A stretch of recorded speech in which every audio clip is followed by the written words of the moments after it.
Alright, here's another rant that's more like a philosophical thing, I guess, that comes from yesterday, actually. And it's about the versus conversations, like the fictional character versus another fictional character. Obviously, the biggest example of which being Goku versus Superman. Um, People talk about these types of discussions quite often on the internet. I guess I shouldn't say that quite often, but there's a whole like niche group that discusses verses um, quite a bit, and well,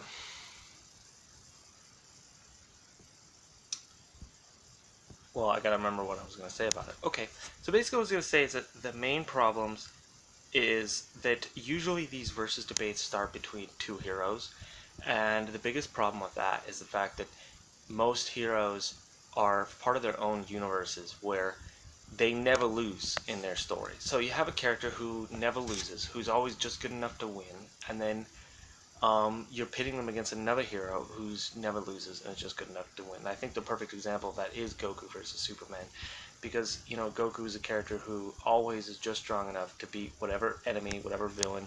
He always is somehow motivated hard enough to just push his limits and become even stronger than we've ever seen him be before, just to defeat his enemy. And Superman is kind of similar in the way that he will always be just strong enough to beat whatever villain he needs. He always has just enough motivation or whatever. And, according to some of the comic book writers, he has infinite strength and he just needs to, tap into that potential to win whatever fight. And I think most people, most Superman fans, see him that way as someone who has infinite potential, as someone who's an undefeatable hero, someone who's invincible and has an unlimited well of strength to draw from. You also have characters like One Punch Man, who is often pitted against characters like Goku and Superman. One Punch Man's from an anime that was a parody anime on strong characters, and in his sort of parody world, he can beat anyone he runs into with a single punch. So if he puts like any actual strength into his punch, he'll just obliterate them. And everyone he runs into, that's how it turns out in his anime. Does that mean that he's stronger than Goku? Does that mean that he's stronger than Superman? We don't know, because in his universe, he beats everyone he runs into. And we can probably guess that for the rest of the anime, he probably will continue to beat anyone that he runs into with a single punch. Um, so that's the first main problem with versus debates, is that we have these characters who are heroes, characters that never lose, and you're pitting them against each other. There's also the fact that, in a lot of cases, heroes beat people who they're not properly um, pitted against. I was just talking with one of my viewers the other day, Psycho Ninja 1, who we were talking about Spider-Man versus Venom. Venom is a character who's stronger than Spider-Man in every way, and yet almost every time we see them fight, Spider-Man generally comes out on top. Why? Because motivation, because determination, because Spider-Man's a good guy and Venom's a bad guy. In fact, if you watch almost any hero movie or show or whatever, usually the good guy is always weaker than the bad guy. That's what provides the interest. That's what provides the selling point for the show or whatever, is that this is what keeps you interested, because the good guy isn't strong enough to beat the bad guy. So like, you want to know, how is he going to do it? How is he going to win? And they always do, of course. Well, 99% of the time they do, if it's not a horror movie. They always somehow manage to win, and that just kind of shows that statistics isn't always like the most important factor, and that heroes do things that they shouldn't be able to do. And that pitting a hero against a hero it's like pitting an unstoppable force against an unstoppable force. Like, you can't decide who's going to win, because both of them have no limits, basically. Okay, the other thing I was going to say about it is that there's usually, there's other problems with a lot of these cases of versus battles. One of them, obviously, if I'm continuing to use the example of Goku versus Superman, we have Goku has a single writer. I'm sure a lot of anybody who's looked at Goku versus Superman battles and people like analyzing it has heard this a million times. Goku has a single writer. Superman has a zillion writers, and this causes problems in the fact that when Goku has just sort of gets like I can't think of the word, but it's like an arc. He's just a going up arc of his skill level. And Superman, on the other hand, has all these different universes that you can choose from, and all these different writers that you can choose from. So you can say, well, there's the animated Superman who can't lift a boulder, and then there's the comic book Superman from the 70s who could move the entire planet, and then there's the comic book Superman from, the 2000s who occasionally isn't fast enough to stop a bullet. Then there's Superman from the movies. Then there's Superman from older movies. There's so many different versions of Superman, and each one is quite different and has different limitations. And when you look at all of that, it's hard to say, like, definitively, this is Superman or this isn't Superman, and who would win the fight, Goku or Superman, and with a lot of different versus battles, that's the case. The case is you have a character who has a lot of writers compared to a character who doesn't have a lot of writers, or even two that both have too many writers, and at that point you just can't make a determination, especially because a lot of versus fights happen between comic book characters, and comic book characters have a million writers, they have a million different universes. Although I kind of like to say that, generally speaking, in almost any versus match, the winner is basically whoever's writer is writing it. So, like, for example, if you're saying Hulk versus Superman, right? If it's a Hulk writer, it's more likely to be Hulk winning. And if it's a Superman writer, it's more likely to be Superman winning. And I think that's pretty obvious, and we've seen it actually before in comics, where it's like the Avengers versus the X-Men or something like that. If it's an X-Men comic book, the X-Men are probably going to win. If it's an Avengers comic book, the Avengers are probably going to win. If you read The Punisher, and he has a comic book where other people cross over, like the Fantastic Four, he might beat up the entire Fantastic Four, yet that would never happen in a Fantastic Four comic book. Because basically what you're looking at is, this is that character's like, this is him on a good day, and this is the other people on a bad day.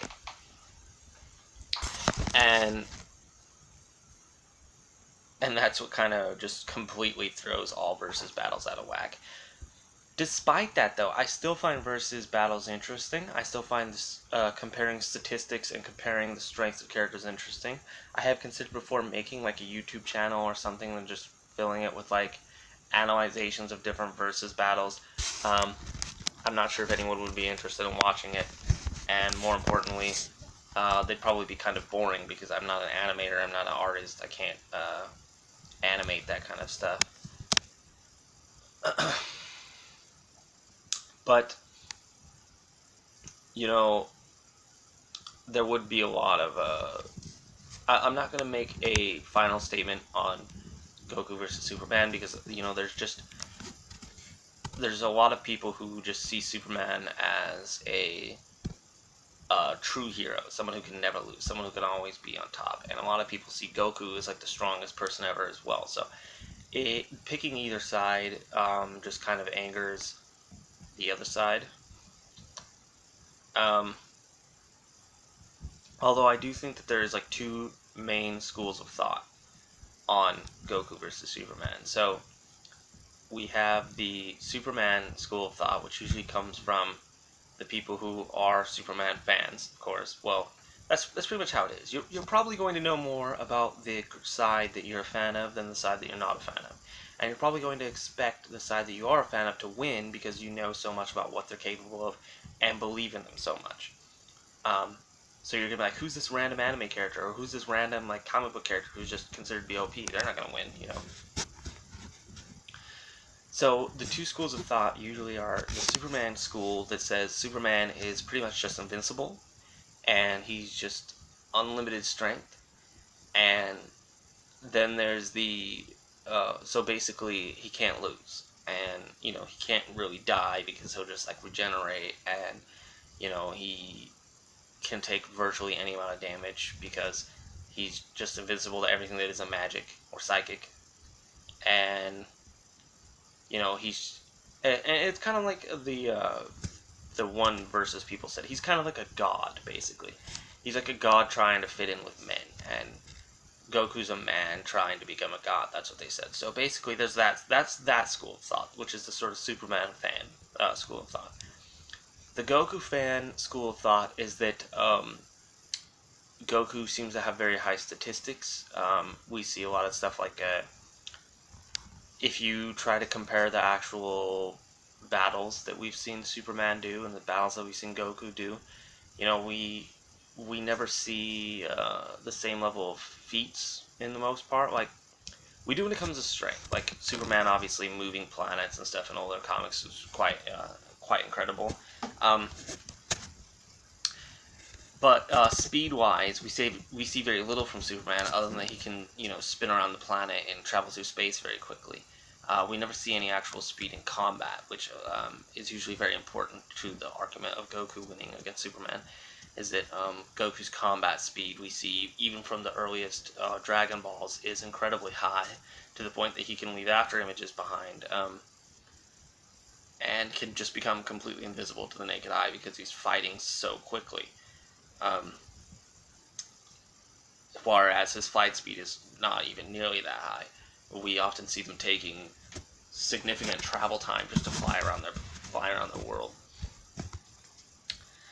So, you know, Superman's flight speed would be a million times higher, whereas his combat speed appears to be much, much lower.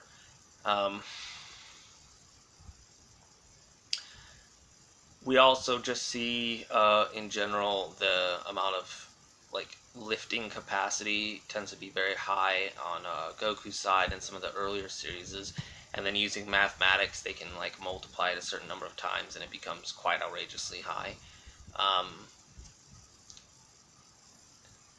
There's also the amount of damage that one can sustain or do. There's also one of the things that Goku fans sometimes argue is the fact that Goku has technically never lost in his series because he always seems to win. Even when he dies, he manages to win, whereas there has been Superman comics where he lost or in fact died. And I think the Superman argument in response to that would be the fact that Superman was always kind of an invincible character, and that I think a lot of writers started killing him off to make him seem more human, to make him seem more, you know, relatable. And I think that a lot of the big Superman fans don't take those like deaths or defeats as like serious canon, but actually just like ridiculous. Just like in the case where he was in Iraq or whatever, and there were like these terrorists about to shoot someone with a machine gun, and he failed to reach them in time to stop the bullets from killing the hostages. And that's kind of a ridiculous, silly situation. I think any Superman fan isn't going to take that seriously as actual Superman. I wouldn't take it seriously. It was ridiculous that he wasn't fast. Like, Superman is known as being faster than a speeding bullet, so him to not be faster than a speeding bullet is just a slap in the face to Superman and Superman fans.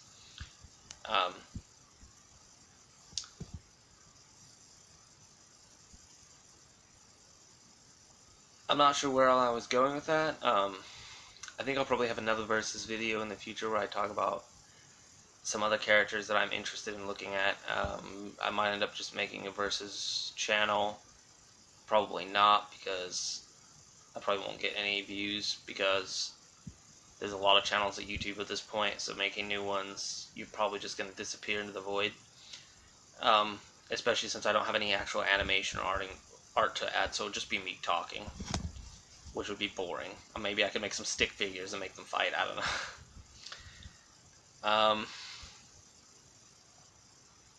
I think I covered everything I wanted to cover about this.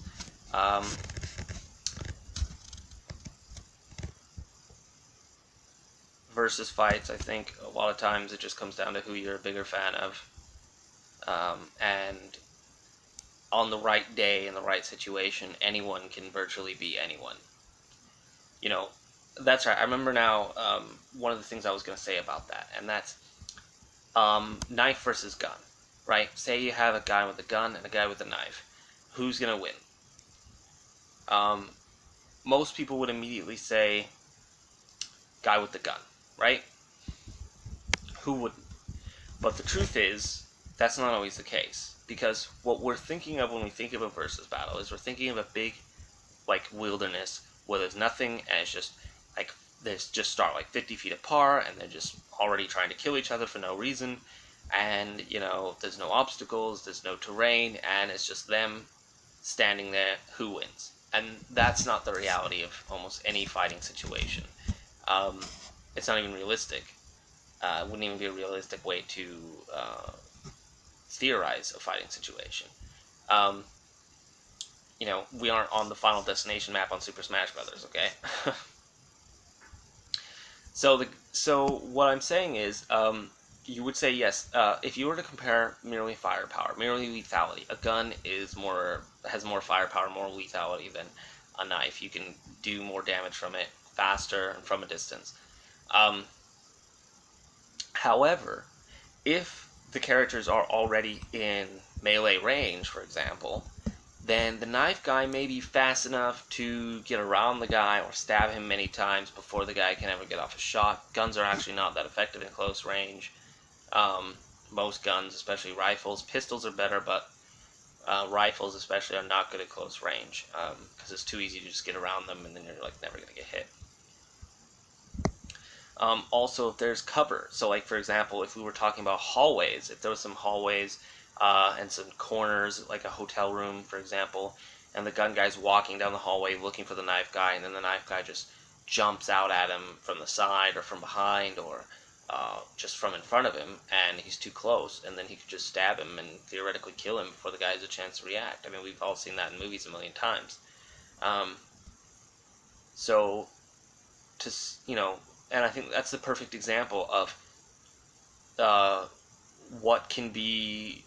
There's more to it than just who's going to win, this guy or that guy, because it all depends upon the situation. It all depends on who's the hero of the story, because who's the one that the writer's benefiting. Because, you know, you may not realize it, but in the examples I just made between the knife guy and the gun guy, I was benefiting the knife guy in every situation. I was saying, you know, even for example, I was saying the knife guy gets the jump on the gun guy and gets him from behind, for example. Well, if I was writing for the gun guy, then I could say that the gun guy gets the jump on the knife guy and hits him from behind, and then we know who's going to win that. Obviously, the gun guy's going to shoot him a bunch of times before he turns around. So there you have it. It's all about who's writing for which side. If the writer is benefiting the gun guy, he gets the ambush. He's in a an open area. You write for his benefit, for everything to be better going for his situation, and then he ends up winning. Whereas the knife guy gets trashed. And I think that's a perfect example of versus fights and how they're not quite. It's not quite as simple as this guy's stronger than that guy. But I think despite all that, you can still look at the statistics and say, for example, the gun guy has more situations where he would win against the knife guy. You can say that the gun guy more likely is going to win. But, you know, that's sort of a firepower argument, which is something that you don't usually want to do. That's what you'll see all the time in Deadliest Warrior, for example. You don't want to do that because that completely ignores one of the most important parts of any fight situation. That's skill. Skill is incredibly important. You know, if the knife guy is highly skilled, he could throw that knife fast enough and accurate enough to kill the other guy who's got the gun from any situation and win before the other guy does. And if the gun guy has very little skill, he may miss all of his shots, and thus his gun would be useless, you know. So I think skill is incredibly important in any fighting situation, and Deadliest Warrior, for example, completely ignores that, which is why I'm not a big fan of that show, despite having good animations and good little videos and good research that they do. The fact that they come to their conclusions while ignoring skill is, to me, just ruins it.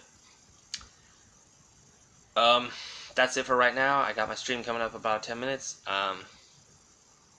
Thanks for listening. If you watch the whole thing, I may end up editing this so it's not quite as long as it is. I will probably rant about this again some other time, or do some things that I missed here. Thank you.